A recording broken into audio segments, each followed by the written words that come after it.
Wait. Before you close this video, I need to tell you something no one else has the courage to say, something that might sound brutal, but could literally save your life. And I'm going to tell you in the next 5 seconds, straight up. No one is coming to save you. Not your mother, not your partner, not your friends, not the universe, not God. No one. And if you keep waiting for that rescue, you will die waiting. Because yes, I'm sorry if it sounds harsh. I know it's not what you wanted to hear. You wanted the comforting lie. You wanted me to say, relax, someone will come to help you. But I don't sell lies, I sell the truth. Scientific truth, psychological truth, truth that works, and the truth is this. You are completely alone in this, and that paradoxically is the best news you will ever hear in your life. Look, this video is not for everyone. It's not for those who want to remain perpetual victims. It's not for those who prefer to complain rather than act. It's not for the emotional cowards looking for someone to coddle them. This video is only for the brave, for those fed up with being weak, for those with the courage to look in the mirror and say, I am the one who has to do this. If you aren't that person, leave now. Seriously, but if you're still here, if you've endured these first few seconds of uncomfortable truth, then you are ready. You are ready to learn the most important skill you will ever develop in your life, saving yourself. And I am going to teach you exactly how to do it. With science, with method, with tools that work, without motivational nonsense that serves no purpose. We're going to start with something very simple, but which most people don't understand. Since you were a child, you've been programmed with a giant lie.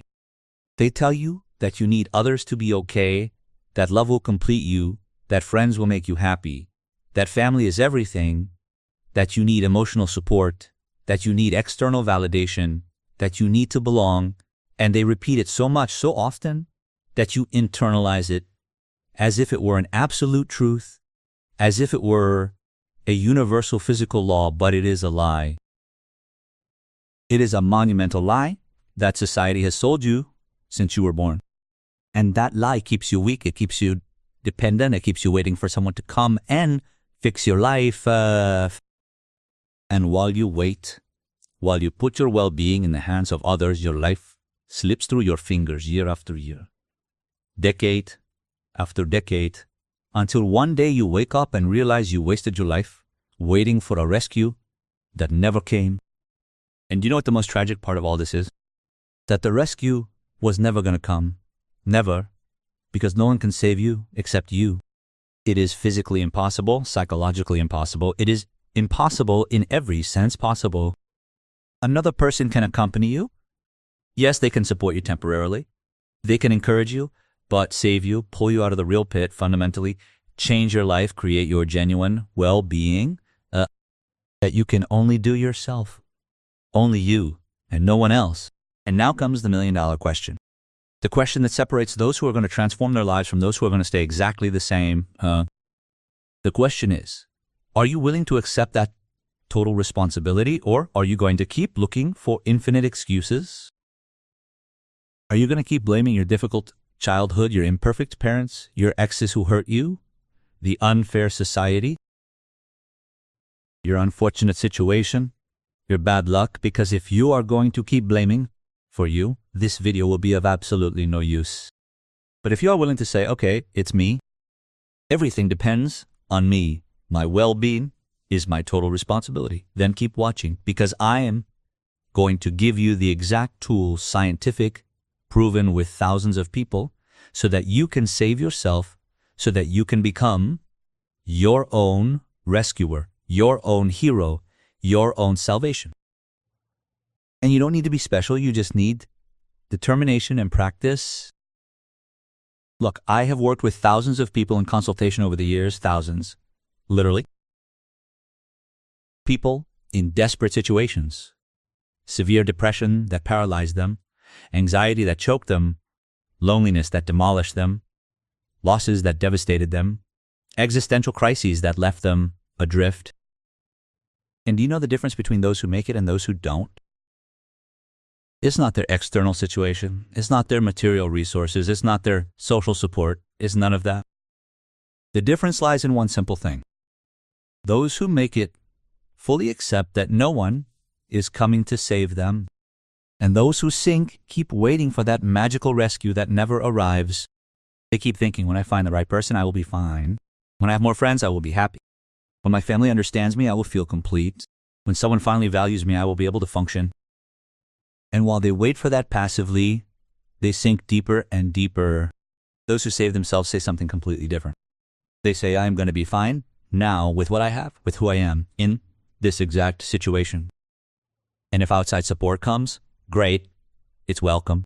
But if it doesn't come, I'm going to be fine too. Because my well-being doesn't depend on external factors I don't control. It depends on me, my decisions, my actions, my mindset.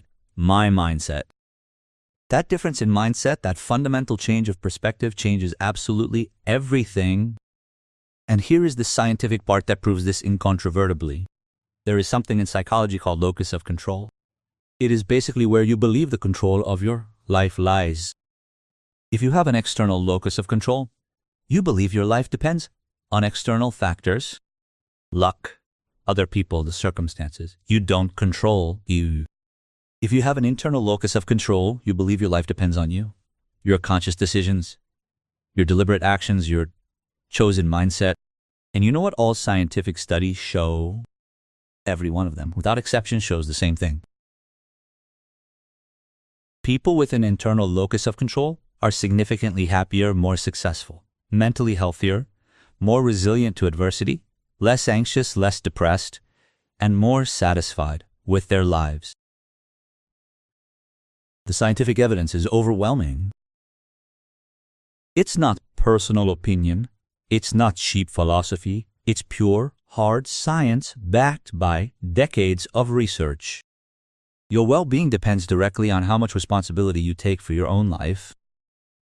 So the first fundamental step, the first transformation you need to make is to move from an external locus of control to an internal one. From my life depends on others to my life depends on me. And that is not an empty affirmation you repeat without conviction. It is a profound change of beliefs built with evidence, with small and consistent actions that prove you can, that you have control, that you are capable. Now let me tell you something personal that perfectly illustrates this point. Years ago, I had a patient in my practice. I would call him Roberto to protect his privacy. Roberto came to see me absolutely devastated. He had just come out of a 10-year relationship, 10 years of his life. His partner had left him out of the blue, without prior warning, and Roberto was convinced that his life had completely ended. He literally told me that in our first session. My life is over. I can't go on without her. I asked him directly, Roberto, why do you think your life is over? He looked at me as if I were an idiot for asking something so obvious. Because she was my whole life. Without her, I am nothing. She was the one who made me happy. The one who gave me meaning, the one who completed me as a person. And there was the perfect irrational belief, the absolute emotional dependence, the total abdication of responsibility for his own well-being. He had placed all of his happiness in the hands of another person. I told him something that hit him like a nuclear bomb. Roberto, your relationship didn't end because she left. It ended years ago. It ended the day you decided someone else was responsible for your happiness, when you gave them full control of your emotional well-being, when you turned an imperfect, changing human being into your savior. That relationship was doomed from the moment you stopped being emotionally autonomous and became completely dependent. He stayed silent for a long time. I watched as his brain processed that information, and then he said something I will never forget. So am I screwed forever? I'm never going to be able to have a healthy relationship if I'm like this. No, I told him firmly, you're not screwed, but you have to learn something fundamental that nobody taught you: how to save yourself, how to be fully responsible for your own happiness, how not to need anyone to be okay. And only then, when you have done that work, will you be able to have a truly healthy relationship. We worked for 6 intense months. It was very hard. There were many relapses where I went back to seeking external salvation. There were dark nights where he wanted to give up, but Roberto did the work consistently. He gradually learned to be alone without falling apart. He learned to find his own inner value without external validation. He learned to be his own rescuer instead of desperately looking for one. And you know what happened in the end? A year later, he met someone new, and this time it was completely different. Because he didn't need her to be okay. He chose her because she added to a life that was already complete. That is the crucial point you need to understand. It's not that you'll never have relationships. It's not that you have to be a lonely hermit for the rest of your life, rejecting all human connection. It's that relationships only really work, are only healthy and sustainable when you don't need them for your basic well-being. When you come from inner fullness, not desperate lack, when you give from emotional abundance, not empty need. That is the fundamental difference between healthy relationships and toxic ones. But to get there, to reach that point of genuine inner fullness, you have to do something most people never do. You have to consciously become your own savior, and that requires real work, hard and sustained work. Constant work that no one can do for you. Not the best therapist in the world can do it for you, nor your most loving partner, nor your most loyal friends, and no one can do this work for you. Only you can do it. It is your absolute and non-transferable responsibility. And now comes the crucial practical part, the part of, okay, I understood the theory, but what the hell do I actually do? How specifically do I save myself when I'm in the pit? I'm going to tell you exactly, step by step, without ambiguity, with total clarity. First fundamental step to save yourself. Radically accept that no one is coming. Not in the sense of sadly resigning yourself, but in the sense of freeing yourself completely, because while you wait for rescue, you are paralyzed, passive, powerless, victimized. But when you accept that no one is coming, that you are the one who has to act, something powerful is activated within you. A dormant power, an inner strength, a determination that was there but inactive. Deeply accept that you are alone in this and that it is perfectly okay, that it is liberating. Second step, systematically identify all the areas where you have put your well-being in the hands of others. You need constant approval to feel good. You need attention to feel valuable. You need a relationship to feel complete. You need external success to feel sufficient. Make an exhaustive list.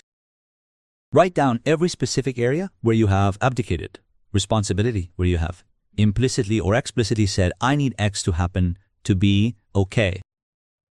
That list is your roadmap, your precise diagnosis. Third step, brutally question every need on that list. Do I really need approval, or do I just want it? Am I really going to die without attention? Or is it just uncomfortable not having it? Does a relationship really complete me, or am I already complete as a person? Question each one with brutal honesty, without self-deception. And you will see clearly that none of those things are real, vital needs. They are desires, preferences, but not needs. And recognizing them as desires strips them of their paralyzing power. Fourth step, actively rebuild your emotional self-sufficiency. This means learning to give yourself what you previously passively expected from others. You needed approval. Learn to approve of your own actions and decisions. You needed attention. Learn to pay deep attention to yourself. You needed external love. Learn to genuinely love yourself. It sounds like a cheap self-help cliche, but it is real, verifiable science.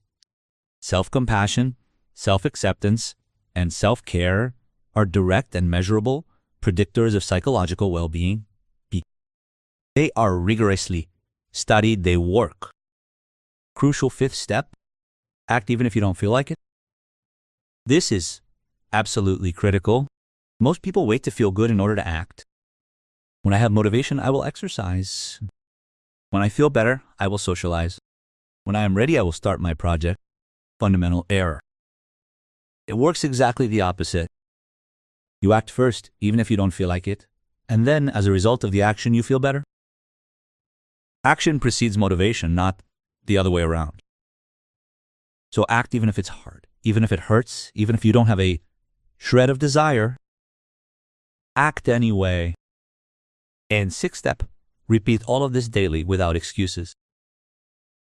This work is not a one-time thing. It's not a magical insight that instantly changes everything forever, ever. It is sustained daily practice, constant unwavering discipline, and commitment kept on good days and bad days. It is getting up every day and saying, I am the one who has to do this. And I will do it today too, over and over, until it becomes automatic. Until it no longer requires conscious effort because it became part of who you are. And now we are going to talk about something that no one likes to admit, but which is absolutely true. Your need to be rescued is comfortable. It is seductively comfortable because it exempts you from total responsibility. Because why wait for someone to come save you? You don't have to do the hard work of saving yourself. You can stay on the couch complaining that no one helps you enough.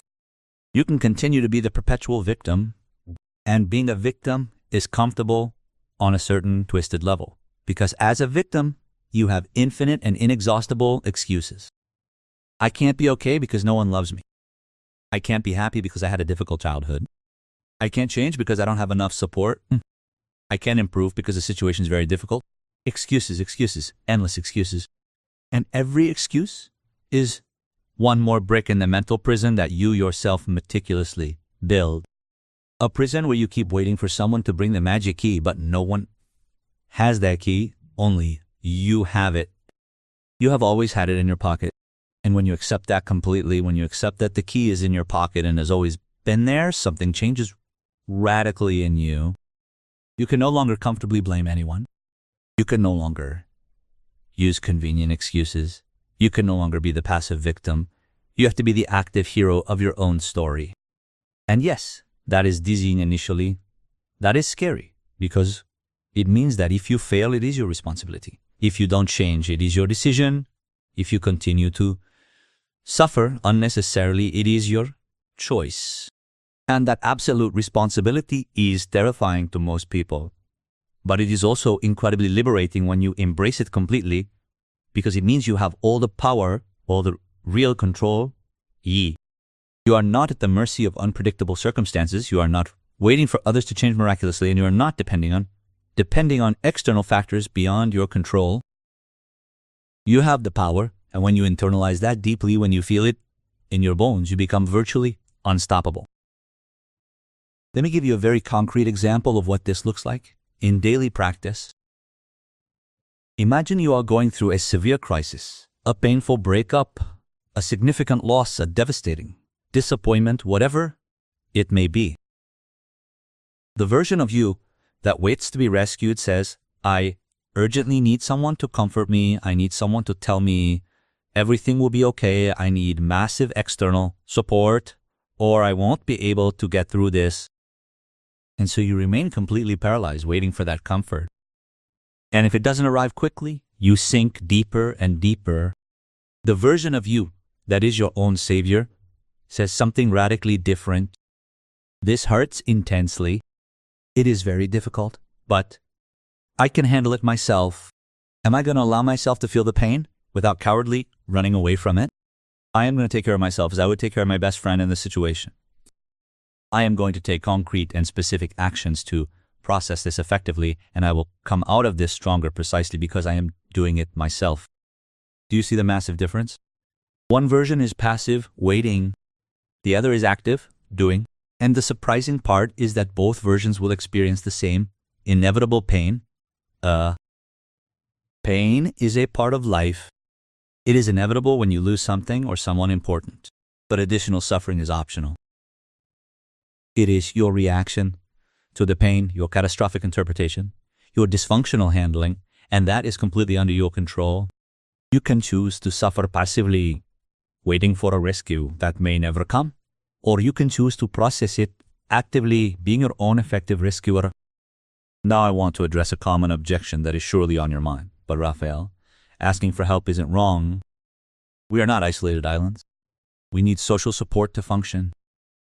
What you're saying sounds like extreme individualism that denies our social nature.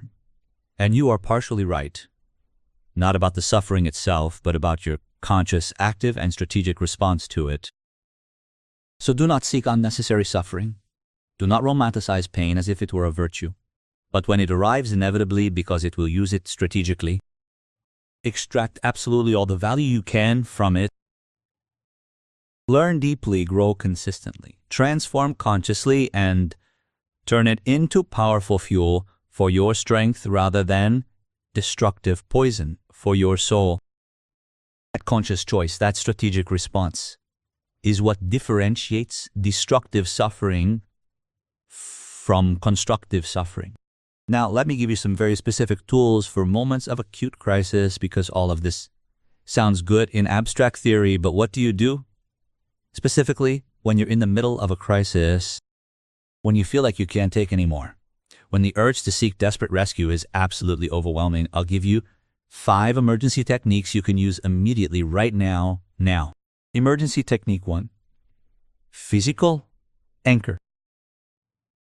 When you feel yourself sinking mentally, anchor your attention firmly in the immediate, physical present.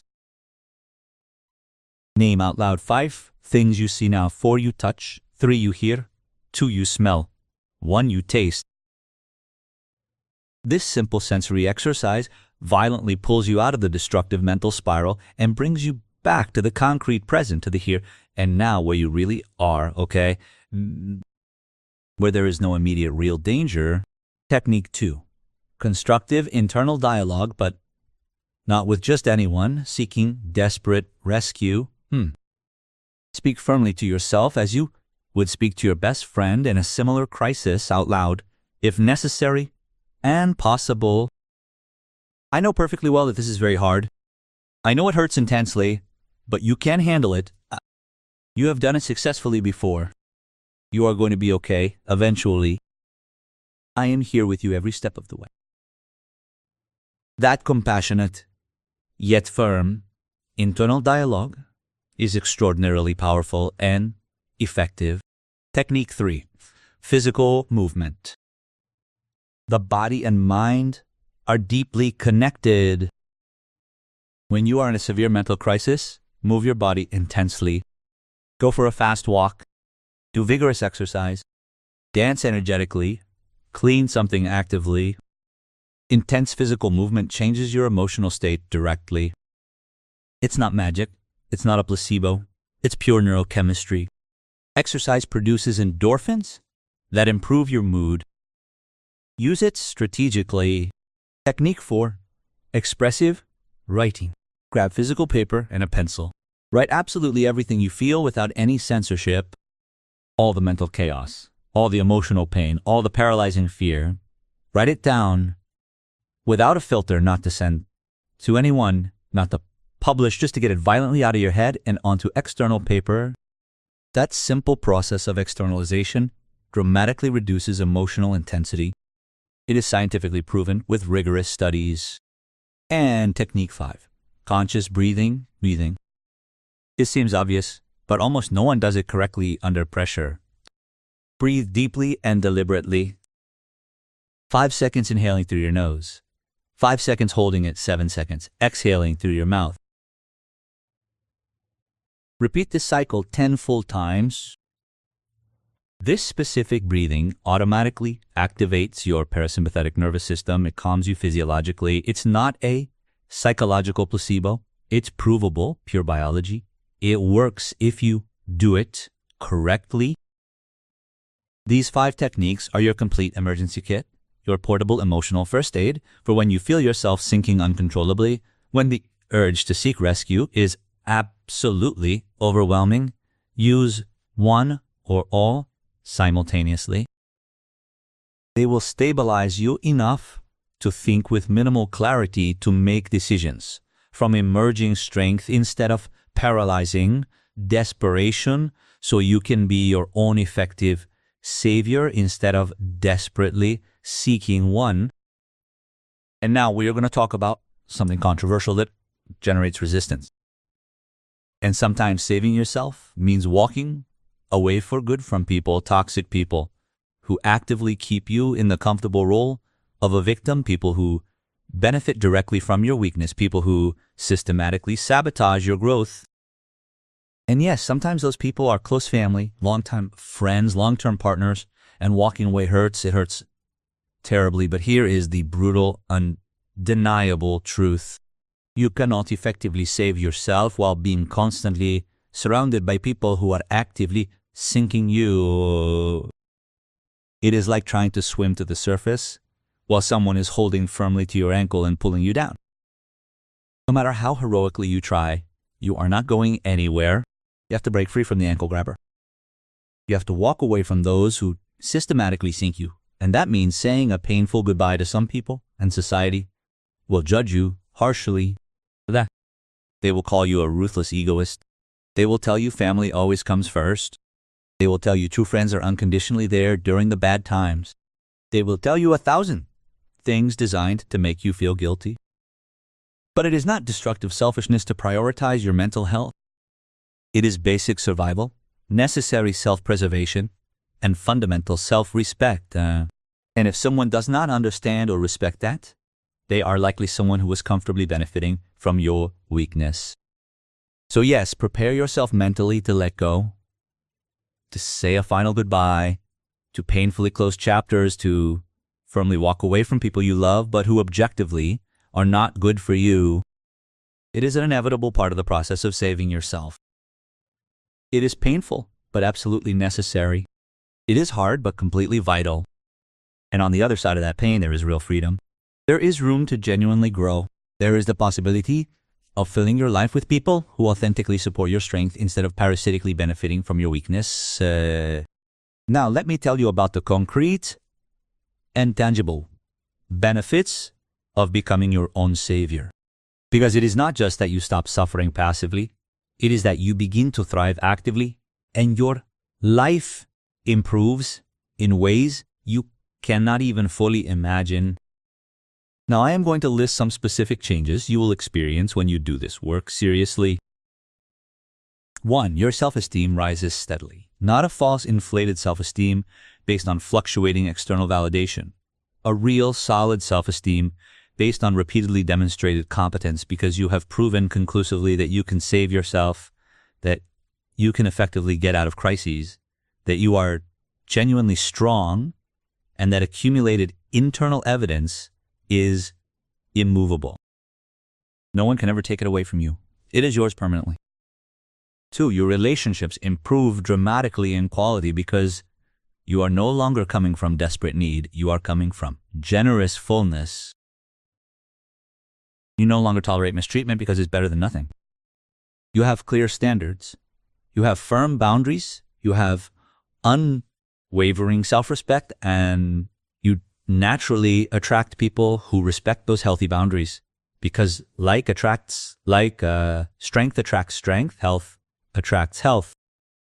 3, your anxiety decreases massively because anxiety fundamentally comes from feeling that you cannot handle what comes, from feeling that your well-being depends on completely unpredictable external factors. But when you know deep down that you can handle anything, when you have inner strength proven repeatedly, anxiety loses its foundation. Why worry so much if you know you can handle even the worst-case scenarios? 4, your depression is drastically reduced or disappears because depression comes from learned helplessness, from feeling that you cannot change absolutely anything, that you are trapped with no way out. But when you take total responsibility, when you become your own effective agent of change, helplessness disappears completely, and with it, depression. 5, your productivity multiplies exponentially because you no longer waste energy waiting passively. You no longer waste time complaining. Unproductively, you no longer waste resources on toxic relationships that drain you. All that recovered energy you channel into actively building the life you want, and the results are exponential. 6, your creativity flourishes naturally because genuine creativity requires real autonomy. It requires that you trust yourself, that you don't need constant approval to create. When you are your own savior, you free yourself from the paralyzing need to please others, and that freedom unleashes your natural creativity. 7. Your physical health improves remarkably because the chronic stress of emotional dependence literally makes you sick. It affects your immune system, your blood pressure, your digestion, everything. When you free yourself from that toxic dependence, your body breathes freely, it relaxes deeply, it heals naturally. And 8. Your sense of purpose is clearly strengthened because when you successfully save yourself, you don't just improve your personal life, you become a living example, a tangible inspiration, living proof that it is possible, and that gives you a purpose bigger than yourself. It turns you into a beacon for others who are exactly where you once were. Now let's talk about the real obstacles you're going to face, because it's not going to be easy at all. Nobody told you it would be easy. Saving yourself is probably the hardest thing you will ever do in your entire life, but also the most important and ultimately the most rewarding. So you need to know what specific obstacles you'll face so that when they come, they don't surprise or defeat you. Obstacle 1, inevitable, the relapse. You will have days where you go back completely to desperately seeking rescue, where you forget all of this and want someone to magically come and fix everything. It's completely normal. It's an inevitable part of the process. Doesn't mean you failed. It means you are an imperfect human. The trick isn't to never relapse. It's to recognize the relapse quickly and get back on track immediately. A relapse is a temporary detour. It only becomes a permanent failure if you stay there indefinitely. Obstacle 2, social resistance. Your circle won't understand your profound change. They will think you've become selfish, cold, distant, arrogant because they are used to the needy version of you, and that version was much easier to control and manipulate. They will try, consciously or unconsciously, to pull you back into your familiar former role. You have to be prepared for that. Start now with shaking hands if necessary, with fear if necessary, with doubts if necessary. But start, because no one else is going to do it for you and your life is waiting for you to finally take full control and live it as it deserves to be lived. The world needs fewer victims waiting for rescue and more heroes saving themselves. Become one. Start today, right now. Your life depends on it literally. But before I close, I need to delve into something absolutely critical that can make all this work fail or succeed. The expectations you have about this process, because one of the main reasons people quit prematurely is because they had completely unrealistic expectations about what the path would be like and how long real transformation would take. Unrealistic expectation. Number 1, I'm going to transform completely in a few weeks. No, deep transformation takes months, even years to fully consolidate. 6 months will give you significant progress and solid foundations, but the complete and deep transformation requires more time, requires sustained practice, requires gradual integration. It's not a one-time event, it's a continuous process. Accept that right now. Unrealistic expectation number 2, I will never need anyone's help again. No, saving yourself doesn't mean rejecting all help always. It means not depending on help for your basic well-being. It means being able to function without it. But you can and should ask for appropriate help when you genuinely need it. The difference is that you ask from a place of strength, not desperate need, from choice, not dependency. Unrealistic expectation. Number 3, the process will be a straight line upward. There won't be good days and terrible days. Weeks of progress and weeks of apparent regression. That is completely normal in any deep change process. What matters is not each individual day, but the general long-term trend. And if you are consistent, that trend will be positive even if the path is wavy. Unrealistic expectation. Number 4, I will be constantly motivated. No, motivation fluctuates dramatically. Some days you will be energized and committed, other days you won't want to do anything at all. And that is normal and expected. That's why we build systems and automatic routines, to keep moving forward even when motivation disappears completely. Because if you rely only on motivation, you will be inconsistent. Inconsistency builds nothing lasting. An unrealistic expectation number 5. Will it be easy if I use the right tools? No, it will be hard. It will be one of the hardest jobs of your life because you are restructuring deep, decades-old patterns. You are changing your fundamental way of relating to the world. You're building capabilities you never developed. It is hard, period, but it is possible. And it is absolutely worth every drop of effort. With clear, realistic expectations, with a correct understanding of what the process is really like, your probability of success increases exponentially because you won't quit when normal difficulties appear, because you knew they were coming, because you were mentally prepared. And that preparation is crucial for sustaining long-term effort. Now, let me talk to you about something that may sound controversial, but that I have observed thousands of times.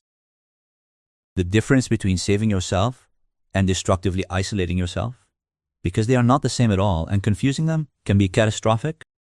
Saving yourself means building genuine emotional autonomy, being able to be okay without relying on others for your basic well-being.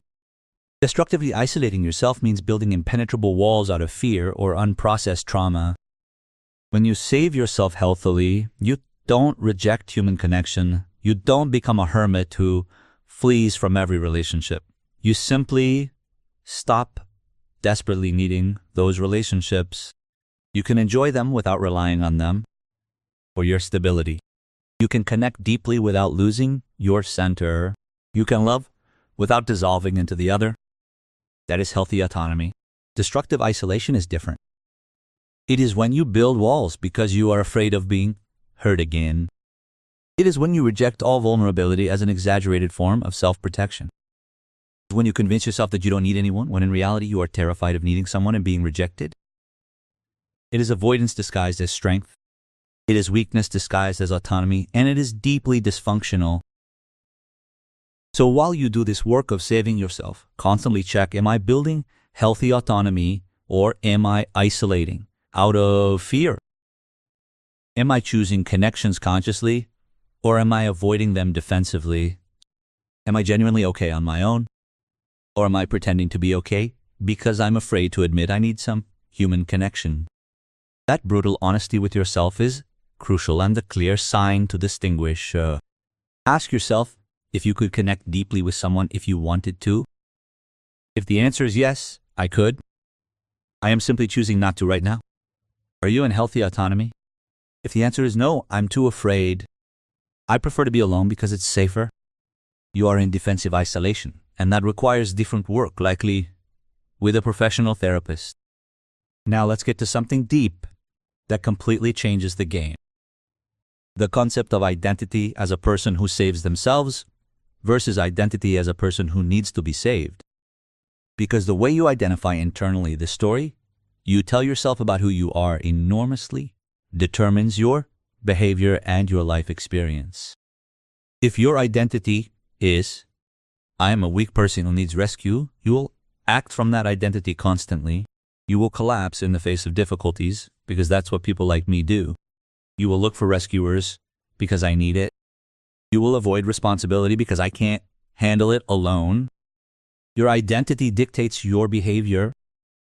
It is a self-fulfilling prophecy, a powerful one. But if you build an identity of, I am a person who saves themselves, everything changes radically. You act from that new identity.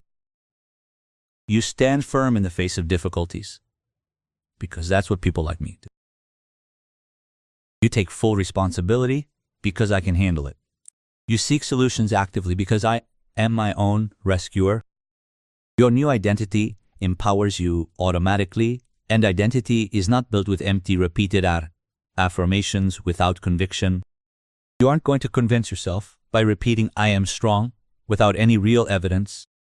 It is built with concrete actions, with evidence accumulated meticulously. Every time you save yourself, instead of seeking rescue, that is a vote for your new identity. Every time you process a difficult emotion without collapsing, a vote for strength. Every time you take responsibility instead of blaming, a vote for autonomy. And with enough consistent votes, with enough evidence accumulated patiently, your identity changes profoundly. You are no longer someone trying to be strong.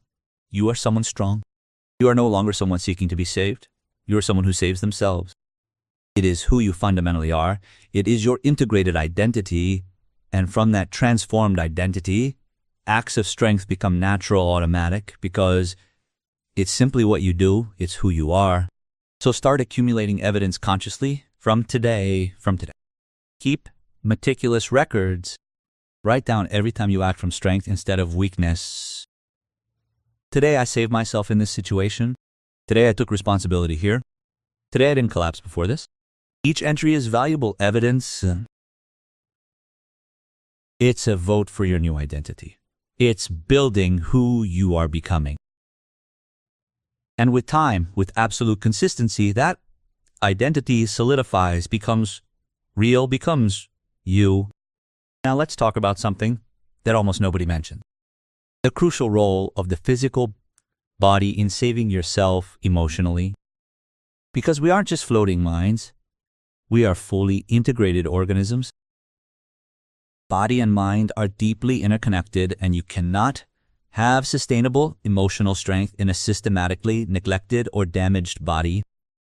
It simply doesn't work like that biologically. Your physical state directly affects your emotional state in demonstrable ways. If you are chronically malnourished, your brain cannot produce neurotransmitters properly.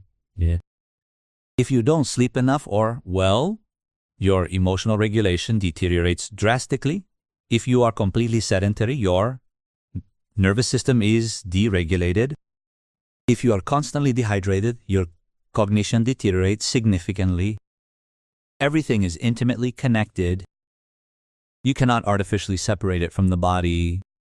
So as an integral part of saving yourself, you need to deliberately care for your body. It's not optional. It would be nice. It is absolutely fundamental. It is the physical foundation upon which you build everything else. Without a solid physical foundation, your emotional strength will be fragile, vulnerable, unsustainable long-term, and basic physical care is not complicated, nor does it require being a professional athlete. You need the basics done consistently, sleeping 7 to 8 hours of quality sleep each night without fail, eating real nutritious food most of the time, not processed junk constantly, moving vigorously 30 to 60 minutes daily, hydrating properly with enough water, exposing yourself regularly to sunlight, maintaining basic daily hygiene. That is enough, but it has to be absolutely consistent every day without negotiation or excuses. And when you have those basics covered systematically, your capacity to handle emotional difficulties increases dramatically and measurably. You have more physical and mental energy, more cognitive clarity, better natural emotional regulation, greater inherent tolerance to stress. Everything improves when your body's well cared for, and that improvement gives you a huge advantage in the process of saving yourself. It makes the work significantly easier and more effective. So do not neglect this crucial part. Don't think I'll work on my body after I fix my mind. Do it simultaneously because they are inseparable. Because a healthy body facilitates a healthy mind, and a healthy mind motivates body care. It's a powerful, virtuous cycle, but you have to initiate it deliberately. And initiating it means committing to physical basics right now. Today, not tomorrow, when you feel more motivated. Now let me talk to you about something that may be uncomfortable, but is absolutely necessary to understand the role of suffering as a teacher, because there is a modern tendency to want to eliminate all suffering immediately, to view any discomfort as a problem needing an urgent solution. And that attitude, while understandable, deeply weakens you. It makes you fragile. It makes you dependent on perfect conditions that never exist. The inevitable suffering of life, when you face it directly instead of cowardly avoiding it, teaches you lessons that nothing else can. It teaches you your real capacity to tolerate difficulty. It shows you your current limits and how to expand them. It reveals hidden patterns to you. It forces you to grow or to break. And if you choose to grow, if you choose to use suffering as fuel instead of as an excuse, you come out transformed on the other side. Viktor Frankl a survivor of Nazi concentration camps, observed something profound. The people who survived the most brutal conditions imaginable were not necessarily the physically strongest. They were those who had a reason to live beyond themselves. Those who found meaning even in extreme suffering. Those who used suffering as proof of their strength rather than as evidence of their weakness. So don't seek unnecessary suffering. Don't be an emotional masochist, but when it arrives, because it will, do not cowardly avoid it. Face it, process it, extract the valuable lessons, use it as a gym to strengthen your capacity to tolerate difficulty, because that capacity, that increased tolerance, is a fundamental part of saving yourself. It is emotional muscle that is only built by being challenged. And here is something counterintuitive. The more you avoid discomfort, the more it affects you when it finally arrives, as it inevitably will. The more you train your capacity to tolerate discomfort deliberately, the less it affects you when it appears. It is like an emotional vaccination. Controlled exposure to difficulty makes you immune to greater difficulty.